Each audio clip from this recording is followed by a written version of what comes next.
Bwana, sasa mtangazaji kutoka pale Clouds FM 360 anaitwa Dr. Samsa Sal amefunguka jinsi ambavyo kuwepo kwa tishio la maandamano kumekuwa kukiafekti shughuli za kiuchumi na hasara ambayo imekuwa ikipatiwa kwa serikali ambayo ni ya moja kwa moja, kwani kwa kuwepo tu kwa tishio la maandamano watu wamekuwa wakiacha kufanya shughuli zao za kuingiza kipato, yani shughuli za kiuchumi, na watu kubaki nyumbani, ambapo kwenye sehemu kubwa ya nchi kunakuwa biashara zimefungwa. Kwa mfano soko la Kariakoo siku ya tarehe 7 baada ya maandamano kutangazwa tarehe 7 mwezi wa 7 siku ya 7/7, soko la Kariakoo alikufanya biashara kabisa, pakuwa na biashara. Tukende kwenye swala la bandari pia haikufanya kazi, mafuta, usafirishaji, sekta zote zilisimama. Hivyo Dr. Sali kwa mtazamo wake yeye amezungumzia swala hili na kusema kwamba waandamanaji wamekuwa wakitumia njia hii kwa ajili ya kusabotage kwa kutumia mtandao kuisabotage biashara na sekta zingine ambazo zimekuwa zikiliingizia taifa la Tanzania faida. Hivyo yeye amewaasa serikali na viongozi kwamba watafute namna nyingine ya kutafuta ufumbuzi wa tatizo hili, kwani waandamanaji na wananchi ambao wamepanga kufanya maandamano haya hawataishia hapa, kwani tayari mpaka hivi sasa wameshapanga tena siku ya 8 mwezi wa 8, kwani siku hiyo ni siku ya wakulima, na wanadhani kwa kuwa wakulima siku hiyo wanasherehekea mikoani ambapo ni sehemu kubwa kunatokea vyakula. Hivyo waandamanaji wanaamini kabisa kwamba shughuli hizi na sherehe hizi za 8/8 zitakuhamishwa tena, na baada ya hapo watahamia tena kwenye siku ya Nyerere kwenye tarehe 9 Disemba, 29 Oktoba mwaka huu. Hivyo ni swala ambalo linahitaji kufanyiwa kazi upesi, kwani litaleta madhara. Hem, tukamsikilize hapa Dr. Samsa Sal kwa yale anayosema juu ya issue hii ambayo imekuwa ikituumiza kichwa sisi kama Watanzania mara kadhaa, kwani matishio ya maandamano yamekuwa yakitolewa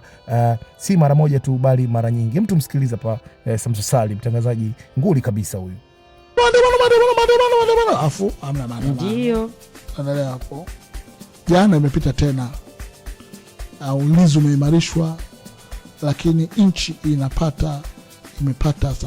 Hapo una AI hapo. Una ile watu wanauliza siku hizi ChatGPT. Iulize ChatGPT nini maana digital economic sabotage. Muulize ChatGPT nini maana ya digital economic sabotage, alafu kisha ipata niambie ili ni kufafanulie jambo.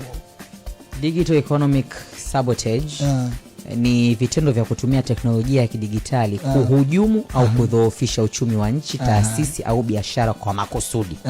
Mifano ni pamoja na kushambulia mifumo ya benki au malipo kwa njia ya mtandao, cyber attacks, kuiba au kuharibu taarifa muhimu za kifedha, kusambaza taarifa za uongo ili kusababisha hofu kwenye masoko au kupunguza imani kwa wawekezaji, kuharibu mifumo ya huduma muhimu kama umeme, mawasiliano au miundombinu ya kidigitali inayochochea shughuli za kiuchumi. Lakini pia mwisho ni wizi wa kifedha kupitia mifumo ya kidigitali kwa kiwango kikubwa. Naomba nikape kwa inayotengeneza hofu kuhusu kwenye masoko mfano ya hisa na sehemu zingine.